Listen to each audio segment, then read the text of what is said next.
us a favor, let it be just 2 to 3 minutes, please. Because some of us will be going back to Abuja today. Thank you.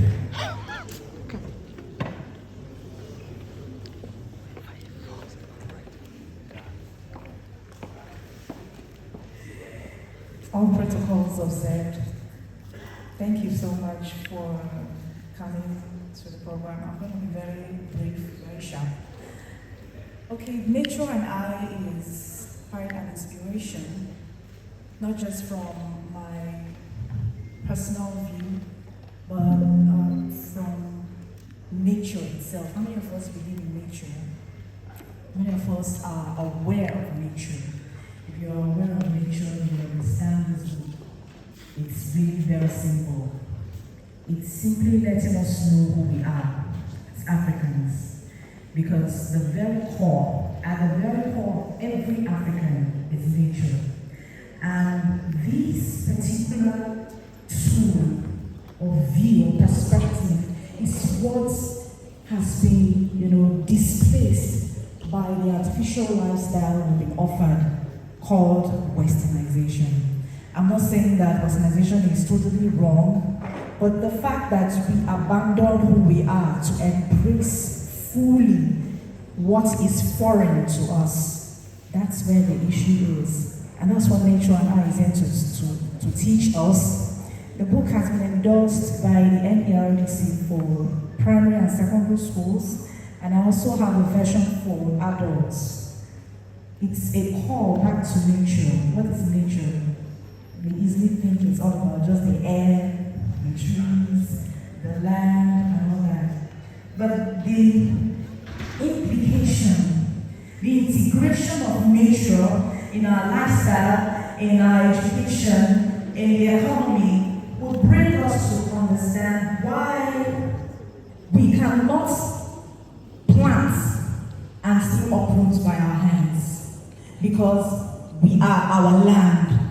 I always make the statement that the Nigerian is the Nigeria. Nigeria is not a geographical location. Nigeria is the individual. It is us who make up the Nigeria.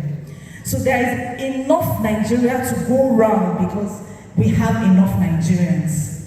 In one of my spoken words, I said, Nigeria is more than numbers. Nigeria is a core, or at the core of Africa, actually. But then globally, Africa holds the key to peace and conflict resolution. Why? Because the understanding of nature, as I taught the children, is to know that you are one with your land. You are the land, you are the air, you are the trees. Esoterically, you are the trees. I didn't say exo, esoterically, you are the trees, you are the land. So if you, with your mouth, you speak so wrongly about your nation, you are actually cursing yourself because you are the land. These teachings has escaped us, but these are what our ancestors lived by. They understood the land belongs to them and the land is them. That's why they had less crimes in their days. They had less conflicts in their days. Their governance was tied to ancestry. It was not democracy. It was tied to the land, and that's what Nature and I is teaching our children. So in case our adults have missed this, our children will not. Amen. So the book was captured under civic education because of the way the curriculum demanded I fix it, I write it, and it's really amazing that you encourage schools across states. We're still having issues with access into states. The harmony or the peace we seek is in us, is our land. The peace we seek is in nature. I always also make the statement that nature is the zenith of all civilization. It is the beginning and the finisher of all civilization. Globalization that expunges nature is outright regression.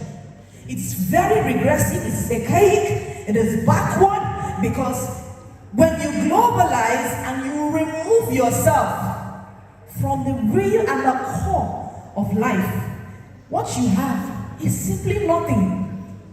It's regression, because everything in nature has been prepared. Everything in nature is ready.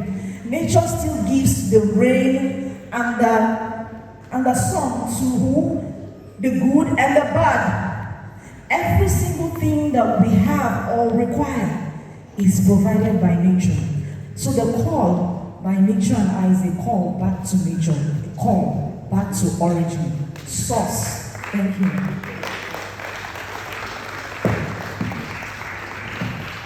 Thank you very much for that very wonderful presentation. She said I should try, I would have tried to be a